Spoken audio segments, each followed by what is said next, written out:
Hello and welcome to this Spring Boot training. My name is Sergio Almar and I'll be your instructor. I'll be with you in this Spring Boot journey. We're going to cover a lot of topics, so let's get into the course content. But before getting started, I recommend you to go through the Spring Essentials training if you haven't done so. This will teach you the fundamentals and the main building blocks that you'll need in this training.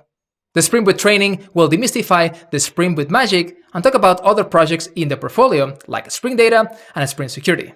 We're going to do it in a really practical way by combining theory and practice. In the labs, we'll be using a real-world example that will enhance by adding the web layer, the data access layer, security, testing, and many other features. Let's deep dive into the course agenda. We'll start with the Spring Boot feature introduction.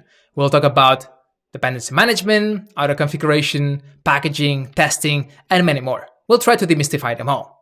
And I guess that your application will need some kind of persistence, and for this, we'll use Spring Data, specifically Spring Data JPA, that will allow us to create the instant repositories and store data in our relational database. We'll then move into the web layer, where we're going to introduce a Spring MVC and focus on building a REST application.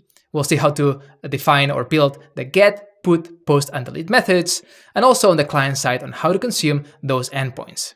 We'll then see the Spring Boot testing support and how it enhances the basic support coming from Spring. We'll see how to start our embedded servlet container in our test environment, among other features. We'll also introduce the Spring Security to protect the endpoints that we have implemented. We'll see how to protect those endpoints, but also the methods we have in our business logic. And we'll finish by covering a Spring Boot actuator that will give us a lot of non-functional requirements that we usually need, that like metrics and health indicators and many others.